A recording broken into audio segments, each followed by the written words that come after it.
Hi అండి. ఈరోజు video ఏంటంటే నేను ఈవినింగ్ రాగి సూపు చేస్తున్నాను. ఈ రాగి పిండిని యూస్ చేసుకొని సూప్ ఎలా చేసుకుంటున్నాను అన్నది ఈ వీడియోలో చూపించబోతున్నాను. ఇప్పుడైతే వీడియో స్టార్ట్ చేసేస్తున్నాను, పదండి. సూప్ కోసం అయితే మాత్రం నేను అన్ని కాయగూరలు కూడా చిన్న చిన్ని ముక్కలుగా తరిగేసుకుంటున్నాను. అల్లం, వెల్లుల్లి, పచ్చిమిరపకాయలు అయితే మాత్రం బాగా సన్నంగా తరుక్కుంటున్నాను. ఎందుకంటే మనకి సూప్లో వేసినట్టు తెలియకుండా ఉంటుంది. లేదంటే కనుక మనకి నోటికి తగులుతూ ఉంటే ఎవరో ఒకరం తీసి పక్కన పెడుతూ ఉంటాం. అల్లం ముక్కలు, వెల్లుల్లిపాయ ముక్కలు ఇవన్నీ కూడా. అందు గురించి బాగా సన్నంగా తరిగేసుకుంటే సూప్లో మిక్స్ అయిపోయి మనకు అసలు అవి ఉన్నట్టు కూడా తెలియదు. కొంతమంది ఏంటంటే అల్లం, వెల్లుల్లి ఇవన్నీ కూడా తీసి పక్కన పెడతారు. అందు గురించి మనం ఈ విధంగా చేసుకుంటే కనుక ఏవి కూడా పక్కకు వెళ్ళకుండా అన్నీ పొట్టలోకే వెళ్తాయి.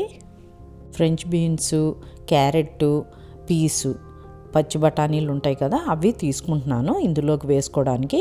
ఇవన్నీ కూడా చిన్న చిన్ని ముక్కల్లాగా తరిగేసుకుంటున్నాను. క్యారెట్, బీన్స్ సన్నంగా తరిగేసుకుంటే సరిపోతుంది. పీస్ ఎలాగో అలాగే వేసుకుంటాం కాబట్టి ఇంకా ఒలిచేసుకొని పక్కన పెట్టేసుకోవడమే. నేనంటే నాకు ఫ్రెష్వి దొరకలేదు, ఫ్రోజన్ బఠానీలు తీసుకున్నాను, పచ్చి బఠానీలు. ఫ్రెష్వి దొరికితే ఇంకా చాలా బాగుంటుంది, కానీ మాకు ఇక్కడ ఫ్రెష్ అంటే అంత ఎక్కువ దొరకవు, అప్పుడప్పుడే దొరుకుతాయి. ఇక ఈ ఆనియన్స్ని కూడా నేను చిన్న చిన్న ముక్కలుగా తరిగేసుకుంటున్నాను. ఇవి ఉల్లికాడలు.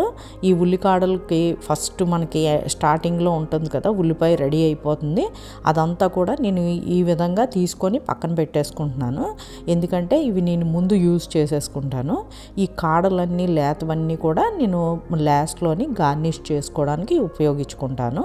ఇందులో కొంచెం ఆయిల్ వేసుకొని ఫస్ట్ అల్లం, వెల్లుల్లి, గ్రీన్ చిల్లీ ముక్కలు ఇవన్నీ వేసుకొని చక్కగా ఫ్రై చేసుకోవాలి. ఆ మూడు కూడా కొంచెం ఫ్రై అయిన తర్వాత ఉల్లికాడ ముక్కలను కూడా యాడ్ చేసాను.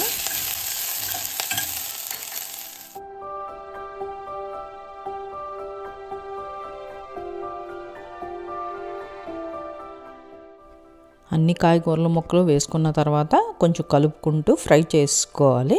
ఆ పచ్చి వాసన అంతా కూడా పోతుంది. ఇప్పుడు ఇక ఇందులోకి కొంచెం పసుపు, ఉప్పు యాడ్ చేసుకొని ఒకసారి మూత పెట్టేసుకొని ఒక 5 నిమిషాలుగా అలాగా కాయగూరలన్నిటిని కూడా మగ్గనివ్వాలి.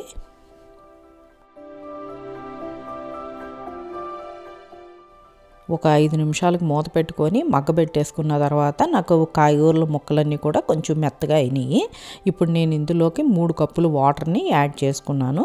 వాటర్ యాడ్ చేసుకున్న తర్వాత బాగా మిక్స్ చేసుకొని ఒకసారి సాల్ట్ చెక్ చేసుకోవాలి. సాల్ట్ సరిపోతే కనుక కొంచెం యాడ్ చేసుకోవాలి. నాకు సరిపోలేదు, అందు గురించి కొంచెం సాల్ట్ని అయితే యాడ్ చేసుకొని ఇప్పుడు బాయిల్ అయ్యే వరకు వాటర్ని మరిగించుకోవాలి. ఇక ఇప్పుడు అవి మరిగేలోగా నేను ఒక 3 స్పూన్స్ రాగి పిండి తీసుకొని నీళ్లు వేసుకొని బాగా మిక్స్ చేసేసుకుంటున్నాను. ఉండలు లేకుండా మిక్స్ చేసుకోవాలి. సూప్ అయితే మాత్రం బాగా మరిగిపోతుంది. ఇక ఇందులోకి కొంచెం మిరియాల పొడిని యాడ్ చేసుకుంటున్నాను. కొంచెం వేసుకుంటే సరిపోతుంది, ఎందుకంటే పచ్చిమిరపకాయ ముక్కలు, అల్లం ముక్కలు కూడా వేసుకున్నాం కాబట్టి మనకి కారం అయితే కరెక్ట్గా సరిపోతుంది. ఇక ఇప్పుడు ఇందులోకి ఇందాక కలిపి ఉంచుకున్న రాగి పిండిని వేసేసుకుంటున్నాను. ఈ రాగి పిండి వేసుకోవడం వల్ల మనకి ఇంకా కార్న్ పిండి కానీ అటువంటివి ఏమీ వేయాల్సిన అవసరం లేదు. రాగి పిండి వేసిన తర్వాత ఇలా మిక్స్ చేసుకుంటూ మీడియం ఫ్లేమ్లో పెట్టుకుంటూ కలుపుకుంటూ ఉండాలి, లేదంటే కనుక అడుగున మాడిపోతుంది. ఇక మనం ఒక 5 నిమిషాలకి ఇలాగా మిక్స్ చేసుకుంటూ మరిగించేసుకుంటే సూప్ రెడీ అయిపోతుంది.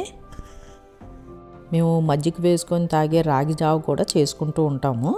మధ్య మధ్యలో ఇలా సూప్ లాగా కూడా చేసుకుంటే కొంచెం డిఫరెంట్గా ఉంటుందని చెప్పేసి ఇలాగ ప్లాన్ చేస్తూ ఉంటాను. ఈ మాత్రం థిక్నెస్ వచ్చిన తర్వాత ఇంకా స్టవ్ ఆపేసుకుంటున్నాను.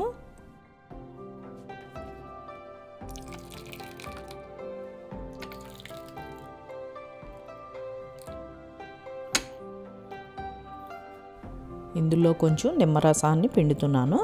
లైట్గా ఇలా వేసుకుంటే మంచి రుచి వస్తుంది.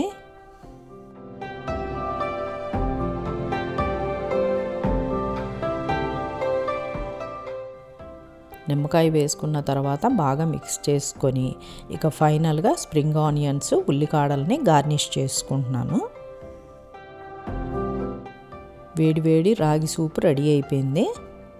మరొక మంచి వీడియోతో నెక్స్ట్ వీడియోలో కలుసుకుందాం. బాయ్ అండి. Thank you.